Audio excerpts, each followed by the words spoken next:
The language as well is very modern. You say dad rather than father. Because I wouldn't have even said father back in the day, would I? I would have been in Greek. When you look at the ancient world, there's a lot of cultural prejudice. There's a lot of, the sort of elevating it because it's old, whatever it is. I just want to make it feel very fresh for modern audiences. But what Chris is so good at as a director is that he just fills you with confidence. I really felt like that first day you tested me with that first scene. Threw you in at the deep end, definitely. A little bit. What was the first scene? Hello and welcome to the Fourcast. I'm Krishnan Guru-Murthy. Now, the blockbuster movie of the summer is hitting cinemas in the next few days. It might well turn out to be the film of the year. Christopher Nolan's The Odyssey is literally an epic production. I'm very lucky in that I got to see it a few days ago at the IMAX screen in London, and I have interviewed Christopher Nolan and one of the stars of the film, Tom Holland, who plays Telemachus, who is the son of Odysseus. It's quite an amazing all-star cast with Matt Damon in the title role and Anne Hathaway playing his wife. And from this amazing, very long 3,000-year-old story, Nolan has picked the famous scenes that people like me studied at school and turned them into an amazing piece of cinema. Now, I'll be talking to the classicist, Professor Edith Hall from Durham University, a little bit about The Odyssey and the things she's looking for in this film in a moment. But first, have a look at the interview I did a couple of days ago with Christopher Nolan and Tom Holland. I mean, let me ask you first. I mean, how did you go about working out what to put in the movie and what to leave out? Sure. I mean, one of the things I did is before I sort of re-engaged with the poem itself, I did write a list of, well, what do I remember of the Odyssey? What would I want to see in a film of the Odyssey before I, bury myself in the specifics of the text? Because like so many of us, you kind of absorb bits and bobs of the story and, things that and some of them are very prominent in the film. It's the Cyclops or the Sirens, and some like the Lotus Eaters or the Lotus Fighters, like a tiny reference, but it's taken on this life in our imagination, so you want to include that. So it was a balance of that, and then I buried myself in the text and read a lot of different translations a number of times, put that to one side, and then just sort of work from intuition as if, it's frankly something I'm making up. That's what you kind of have to do to own the adaptation, really. From A to B. Wow. From A to B. I mean, I imagine Christopher and I first came across the Odyssey at school, when it still used to be taught. When did you come across it as a story? I was aware of the story. I knew the Sirens and the Cyclops. I definitely didn't know how to pronounce the Lystrigonians. There was a very steep education there. But I knew enough about the story that when we first sat down, I kind of was able to immediately feel the ambition of what Chris was going to try and achieve and has done. So I knew that. It wasn't until I read his script that I was really introduced to the entire world of, Homer's work. And then I sat down and went through the poem afterwards and was just blown away again by the poem and then your adaptation. I think Matt's been saying this, that Chris is such a celebrated director that he's often overlooked as a writer. And the fact that the script is such an adventure, when you read it, you feel this kind of palpable energy turning every page, but there's no sacrifice of the emotion. And for me, that felt really rare and really special. And I was just very lucky that Telemachus is in some way the backbone of that emotion throughout a lot of the film. I mean, the other thing you've done is you sort of crystallise very clearly Zeus's law. Yeah. Can you tell me about it? I mean, and how you see it? Because it's articulated very clearly in the film. Well, thank you. As I was really going back to the poem and looking at, okay, what fuels all this? What's sort of there behind it? You have this concept of Xenia. We don't refer to it as Xenia in the film because I think that would be confusing. So we just refer to it as Zeus's law. But it's that idea that, you might look like a humble beggar, but you could be a god in disguise. And that becomes the theological underpinning for a society that saw gods everywhere. Gods walked amongst us back then in everybody's estimation. It becomes the theological underpinning of the golden rule, of the idea that, treat others as you would be treated, and that being the glue that binds society together. The more I thought about it, the more that became important to the project, because the more you realize that, back then, leaving the house for more than a day or two, you're by definition throwing yourself at the mercy of strangers. And society can only function with respect for strangers. The more you look at it, the more we talked about it, the more we started bringing the project together, the more you realize nothing's changed. We're just as dependent on that. Nothing's changed in that regard. And so it's a point of connection with this text of 3,000 years ago that isn't just a great adventure story, but it's also a kind of ethical and moral foundation that connects us to a very different time. It's more acute than ever. I think so. Now, with immigration as the issue around the world. How did you approach Telemachus then? For me, it was about showing sort of the ultimate coming-of-age story. It almost is maybe the first coming-of-age story in Western literature. And I think at the beginning of the movie, something that I felt in a really strong way was the pressure of creating this desperation for the audience to want Odysseus to return home, to see this kind of hostile environment that Telemachus and Penelope are living in. So I think Anne and I really kind of bonded over that challenge. I've kind of been saying it's a little bit like a golf hole. Like we needed to hit the fairway so that Matt could really bring it home. And for me, it was all about trying to make him feel youthful, trying to find that vulnerability, this idea of seeing gods in people. The way I kind of contextualized that was a young kid looking up to people and looking for things that might not necessarily be there. And it's that sort of childlike naivety that I really tried to bring to the character in that very early stage. I mean, as you say, he is revered as a director by great actors. So what is it like getting the call from Christopher Nolan? I mean, to be perfectly honest with you, I'm still sort of pinching myself, Going to the premiere tonight would be exciting enough if I wasn't in it, but the fact that I am in it is still something I'm coming to terms with. I still can't quite believe it, to be honest. Getting the call, sitting down with you for the first time, was so exciting. And then the moment you get the job, you then feel the pressure and it amounts and you have to face the music and do the job. But what Chris is so good at as a director is that he just fills you with confidence. I really felt like that first day you tested me with that first scene and threw you in at the deep end, definitely. A little bit. And I feel like I passed that test, and after that... With flying colours. Thank you. What was the first scene? It's the scene between Menelaus and I when he's telling me the story from inside the horse. And it is a moment where Telemachus probably shows more emotion in the film than he does at any other point. And as an actor, when you see that on the page, tears streaming down their face, there is someone in the back of your head being like, I hope I can do that on that day. and the nature of working with the IMAX camera, presents challenges that I had never come across before, and really none of us had ever come across. And John before. Bernthal. And that's a challenge you had come across before, but... Yeah, and a challenge I will take on many times. Yeah. Could you explain the IMAX camera? I mean, this is the first film shot entirely in IMAX. Yeah. What does that mean? What is different about it, and what's the challenge? Well, IMAX is the highest quality imaging format ever devised. It was invented the year before I was born, 1969. I was born in 1970. And when I was 16, I started seeing films, documentary films in museums, like Museum of Science and Industry in Chicago. You see these incredible documentaries, and the format, it's this massive film negative. And when it's printed and projected on a screen, it gives you the sharpest, clearest possible image with beautiful color reproduction and everything. It's completely immersive. It takes you to another place. And right then, the age of 16, 17, I thought, if ever, I could direct Hollywood films, which is what I wanted to do back then. I want to use this format. I want to try and use these cameras and take the audience through the screen, put them on the deck of the ship with Odysseus, take them into the Cyclops cave. And that's what this format lets you do.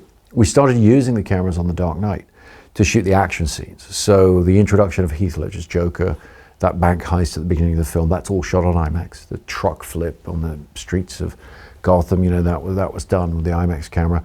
But we could never do the dramatic scenes. We could never do the dialogue. The scenes like Tom had to do on his first day. It's the first time we'd ever shot scenes like that because the cameras are very, very noisy. Mm-hmm. And we'd never found a way to silence them. And on this movie, I went about a year ahead of when we were going to need the cameras. I went to IMAX and said, look, if ever there was a film where we're going to want to do every frame on IMAX, this is the one. It's the Odyssey, right? So is there a way you can find to silence these cameras? They put their engineers on it and they built this blimping system. It's essentially a high-tech box you put the camera into, and it silences it. So then we were able to wheel this giant behemoth camera and, capture these guys' performance. And once you can get the dramatic scenes, once you can get those quiet interactions between the actors, then you can do the whole film that way. Is it distracting? It was like doing a scene with Anne Hathaway and a Mini Cooper looking over your shoulder. It was massive. It was weird. It was interesting. The first few days I found it very challenging. But once I got to know Hoyte and his team, and that kind of relationship grew, it actually became really additive. There was something about it that almost made you forget that it was there, and we had this amazing mirror prism system. When you're telling a story, especially in that size, it's really important that your eye line is very tight to the lens, because that's what kind of invites the audience into that character's moment. And because of the size of the camera, we weren't physically able to do that. So they built this kind of mirror system that would run around the side of the camera, and the actor would stand on the other side, and then they would just appear on the glass of the lens. And I actually found it really helpful, because I don't really remember working with mirrors. I almost feel like it was like some sort of magic trick where you would forget the camera was there, and you would have this sort of incredibly intimate, unique moment with the actor that you're working with. Could you talk about your casting? Because you've got this incredible cast, all-star, many of whom who have been working on versions of the Odyssey through their lives, or versions of superhero movies, including Tom. And I guess, Odysseus is the original superhero, or one of them. Yeah. Just talk me through your decisions. Well, I mean, you start with the writing process. You're trying to find the characters through the writing process. And I don't think about actors when I'm doing that. Because if you think about an actor, if I were to be thinking about Tom when I'm writing Telemachus, you're going to start limiting what the character can be, because you're thinking about things he's already done. So you try to find the character through the writing and then go, okay, how can I challenge an actor with it? How can I, take Tom Holland, who I've admired his work for years. I've never worked with him before, but push him maybe someplace he hasn't been before or whatever. And that's what you try to find through the writing. And the casting process for the Odyssey generally, it was starting with Odysseus, going, okay, who's that going to be? Because that's so defining. And Matt Damon is a wonderful actor and an incredible movie star. I've worked with him twice before. And what I needed was somebody who could bring the audience in, because Odysseus, I mean, yes, there is that iconic, as you refer to, sort of superhero aspect to that, but he's also a very, very flawed, complex character. And I didn't want to have to simplify that. I wanted to find somebody at the heart of this movie who could bring the audience on that journey. And Matt has that incredible empathetic ability to just bring people into his character. And that's, hugely exciting to watch him on screen and go through the things he goes through. And then from there? From there, you go, okay, well, who's going to play his son? And that's where Tom comes into the picture. Anne Hathaway as Penelope, I couldn't wait to see what she would do with that character. I've worked with Anne a couple of times before. She's just an actor of incredible analytical ability. Mm-hmm. But that analytical skill set she has, will talk a thing, will talk all the layers and everything. But she internalizes that and it becomes emotion. It becomes the fact, the truth of the character. She's incredible. And then we went out from there, Lupita playing Helen and Charlize Theron playing Calypso, John Leguizamo as Eumaeus, who's, this faithful servant to Odysseus, who's left behind for 20 years, and something of a proxy father figure for Telemachus. And Rob Pattinson as very clearly the villain of the piece. And Rob I'd worked with before and convinced him to come on board. You'd worked with Rob a couple of times. And I think he had the time of his life playing this really unappealing character, but Rob loves that. The language as well is very modern. It's a very contemporary, easy to access way of speaking. I mean, you say dad rather than father. Sure. I mean, what's the thinking behind that? Because I wouldn't have even said father back in the day, would I? I would have been in Greek, so it's no less correct. People bring, when you look at this world, when you look at the ancient world, people tend to view it in weird ways. There's a lot of cultural prejudice. There's a lot of, they're sort of elevating it because it's old, whatever it is. When you go to the poem, what you find is something that's really earthy and grounded and accessible. And so for me, in building the world of the film, what I talk to all the actors about is like, I want to center it on that and make it feel very fresh for modern audiences, and do away with some of those assumptions that aren't based on anything logical. They're just, as I say, cultural prejudices or things over time. There's a lot of stylistically, aesthetically, people tend to look back to the Romantic era in art. A lot of paintings where people aren't wearing very much. They've got a little bed sheet wrapped around them or whatever it is. And a lot of classical architecture, even though that wasn't the architecture of the Mycenaean period and things like that. So, we went back to what's in the archaeology. What does that tell us, and what gaps does that leave? What do we know about Homer's time? How were things portrayed in the earliest possible portrayals of that? And looking at how do you create a consistent and accessible world around that feels vital and credible and exciting to be in. And why do you think the homecoming idea is so, resonant and important now? I think, it's what sustains in Homer these eternal truths, these points of contact for, generation after generation for thousands of years. All of us, whatever our lives are, we're all torn between responsibilities outside of the home and then coming back home, being separated from our families. These are the most human and fundamental of emotions. And so I think there's an eternal interest and appeal to that element of the story. I mean, the Greeks, it's a whole genre. They had a name for it, nostos, meaning homecoming. This drama of, being away, coming back home, changed by events, and that emotional satisfaction from that, in whatever form it takes. And just finally, Tom, I mean, you talked about this sort of being sort of coming of age in a way. I mean, I think the audience will see you in a new light in this film. Thank you. It's quite a different role and a maturity to it. Do you see this as a, not coming of age, but sort of as a sort of a turning point in your own career? Yeah, I like to treat every job as a kind of milestone in my life, and there's probably been a few as important as this one. I think I've learned more on this job than I have on any other. I think watching Matt and Annie and Chris, lead by example and achieve things that no one thought was possible, I think has really lit a fire in me and given me an ambition that wasn't there before. And I think that it really felt like when we were making this film, it was perhaps the last time I would get the chance to play a boy. And I couldn't have asked for a better opportunity to kind of sign off on that chapter of my life and then start and see whatever comes next. Tom Holland, Krishnan Nolan, thank you both very much. Thank you. Thank you.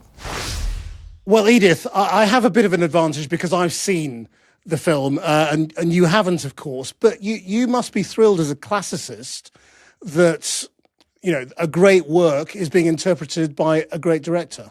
I was ecstatic to hear it. The Odyssey has had 2 or 3 movies made in the course of the last 100 years, and we're still waiting for one that really satisfies me.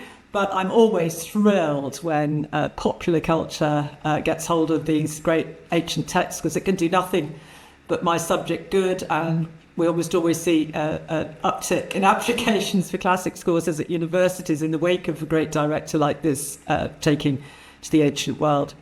It's such a sort of foundational work of literature. Although there may only be a couple of adaptations, in truth, directors have been telling the Odyssey for decades. Well, it's not true that there are only a couple of adaptations. There are absolutely thousands of adaptations in fiction and theatre. I mean, film. In film, there have been about half a dozen. The greatest of all starred Kirk Douglas in the mid-1950s. It was an Italian version, but to my mind has not yet been bettered. But it's strange because I've been waiting for someone to have a go at the Odyssey ever since Troy, which is now over 20 years ago, and that was the version of the Iliad.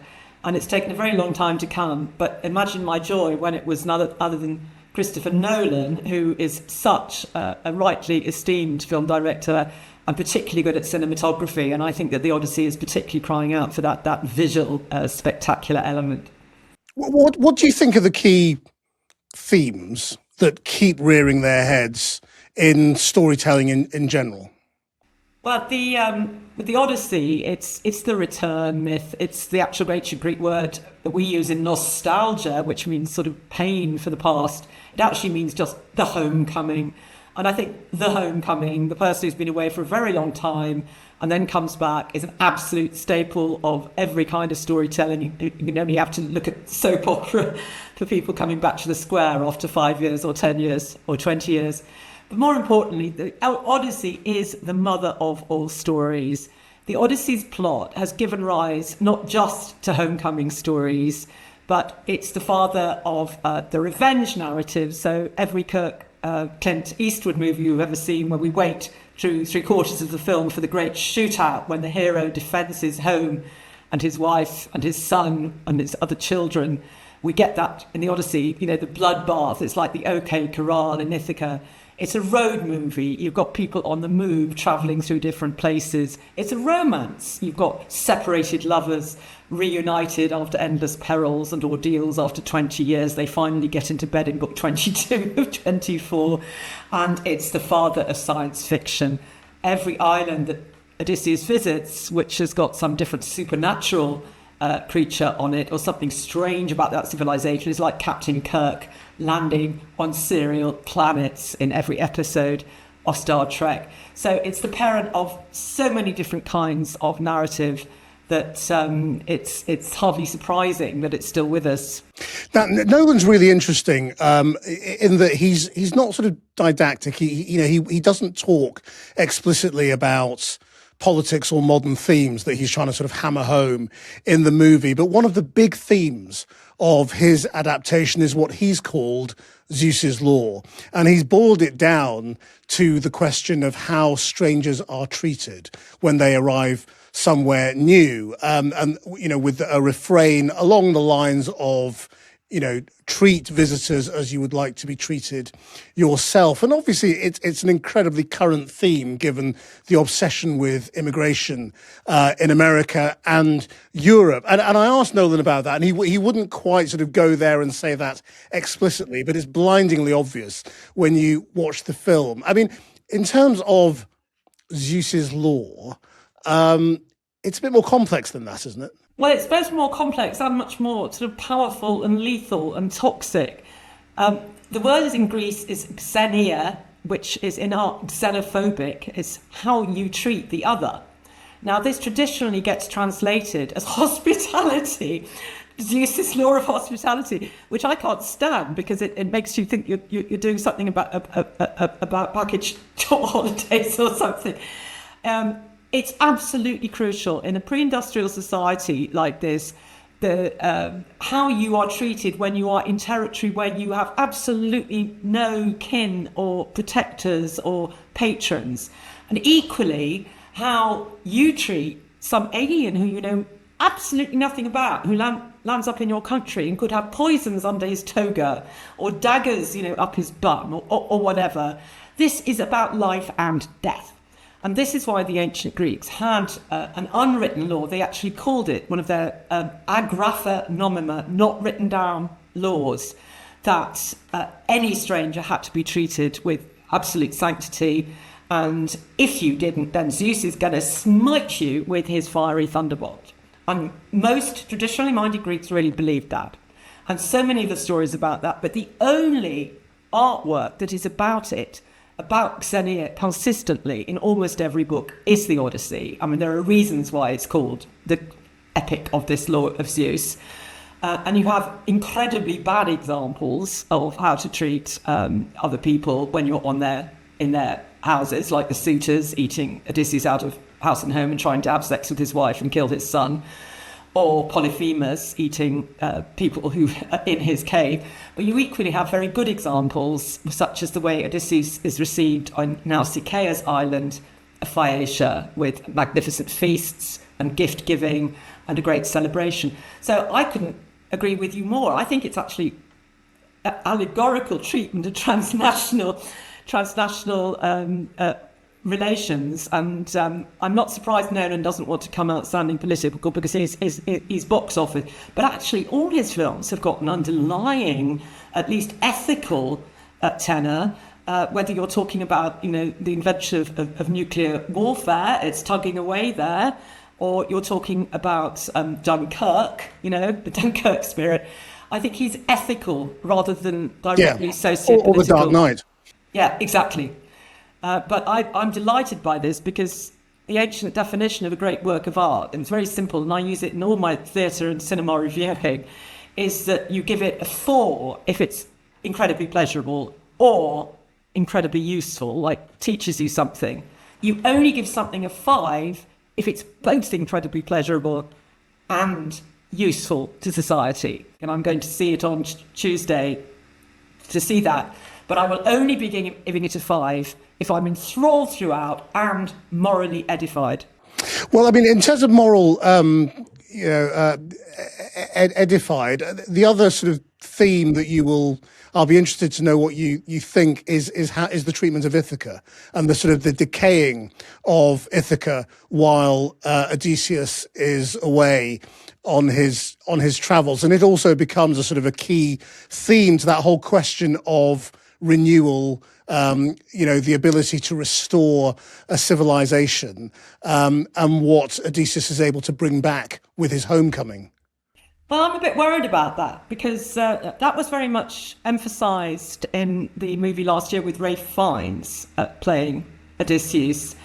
The Odyssey, it's quite clear that Penelope is doing an incredibly good job. Okay, that decay is, I think, rather a patriarchal reading. So she's on this island. This is his old dad, who ought to be running the show, and it should be stepping up. Is like looming around with manic depression in his vineyard and sleeping with his slaves. His mother dies shortly after he leaves out of depression because he's not there. But Penelope, despite the fact that her larder is being raided, we're told repeatedly has actually managed to retain good relationships with all the swineherds and so on. The thing is ticking over.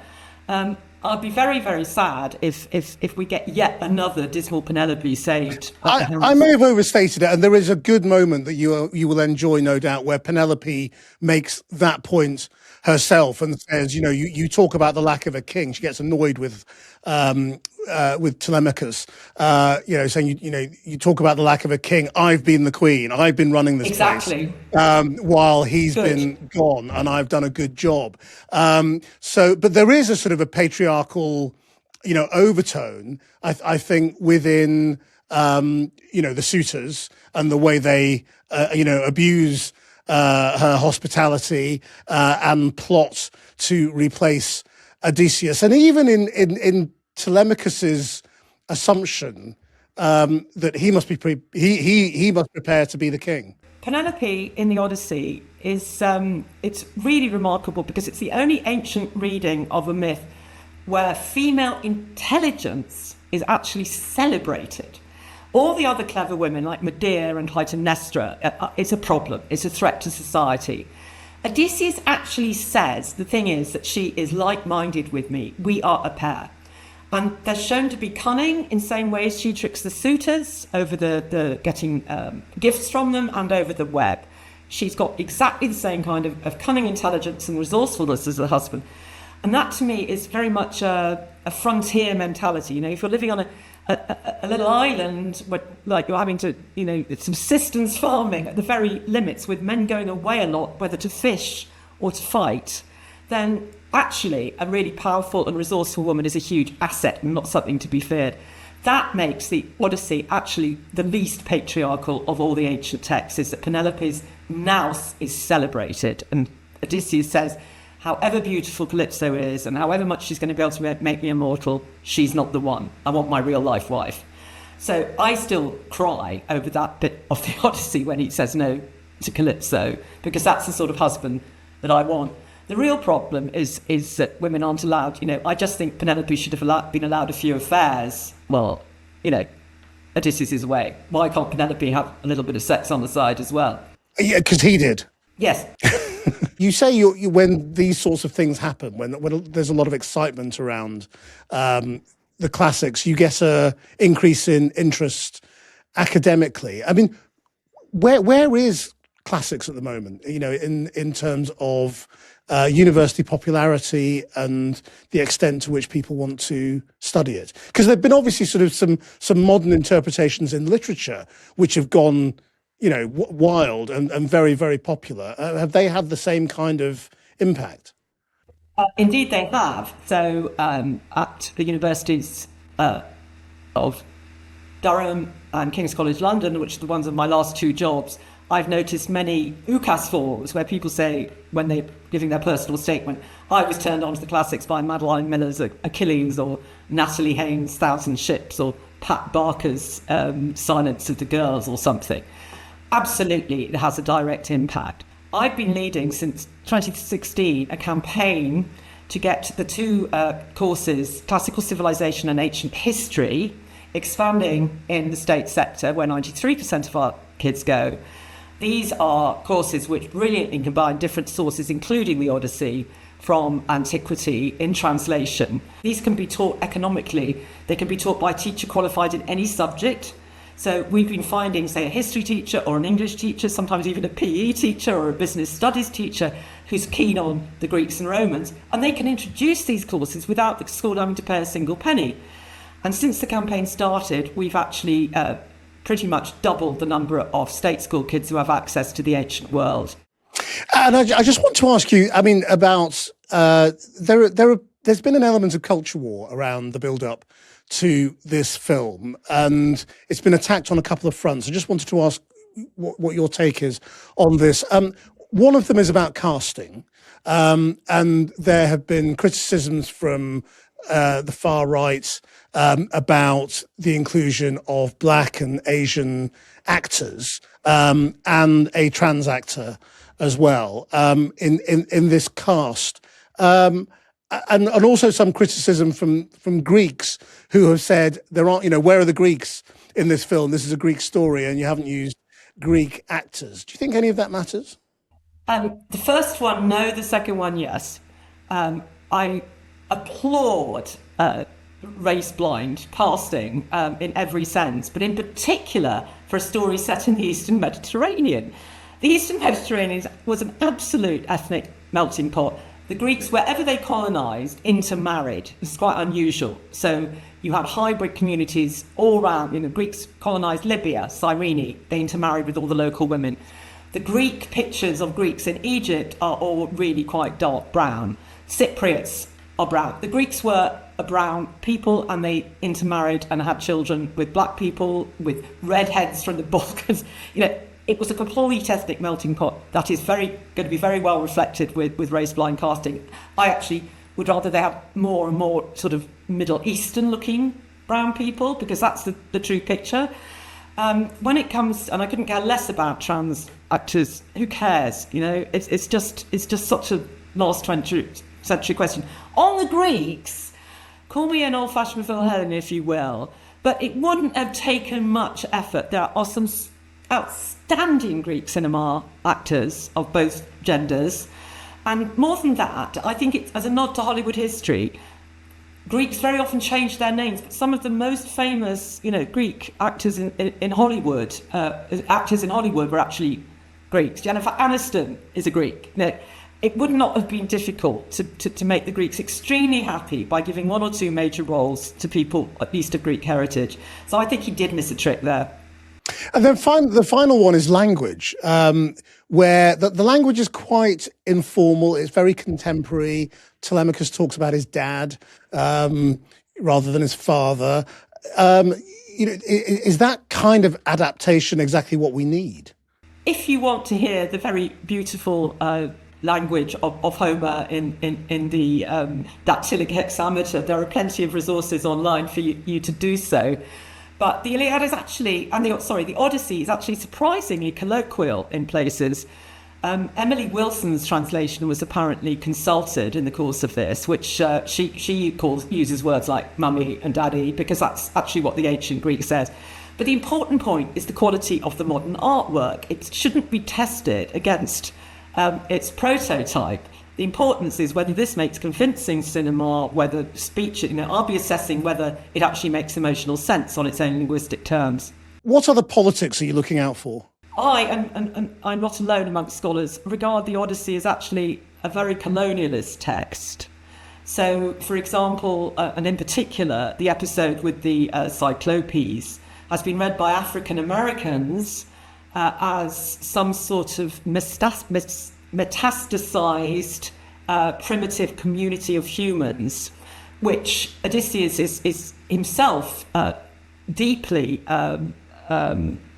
He commits a very bad crime against, the rules of Xenia in going into the Cyclops caves uninvited, right? He's not invited. He goes in and he eats the old cannibal's cheese and drinks his milk.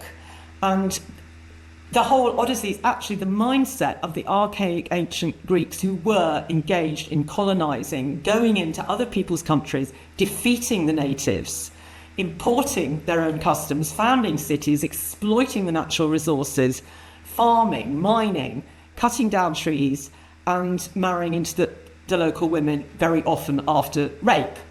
So the Odyssey is actually a problematic first document, I think, in the archive of the colonial imagination. And I wondered whether that was ever raised. I've been looking forward to seeing whether a question mark about exactly why Odysseus thinks he can go around bopping the Trojans or just, killing off giants or Lystrigonians who spear fish, a primitive earlier mode of production. I would like to see some questioning of that pre-colonial mindset. I mean, that's really interesting. I mean, because you do feel that watching it, and I'm not sure it's explicitly questioned. I think the audience will question the behavior, but it sort of fits in with Nolan's take on superheroes in general, which is that they are all deeply flawed characters. Yeah, that one interests me very much. I am also interested in a geeky way in technology. I haven't seen it, but I've been told that some of the arms and armour and so on is deeply anachronistic. Does that matter? Not one bit, absolutely not one bit. This is fiction and it's a modern art form. And moreover, when the Odyssey was finally written down in the late 8th or 7th centuries BCE, they got the technology all wrong already because it was set in the Bronze Age and they imported all sorts of iron things in and so on. So the anachronism was already inherent, 2,700 years ago. I couldn't care less, but I am somebody who knows what equipment was used in the Bronze Age, so I should be having a little game to myself where I'm pointing out that helmet wasn't instantiated until the 4th century BC, yeah. Professor Edith Hall, thank you very much indeed for joining us. That's the Fourcast. Until next time, bye-bye.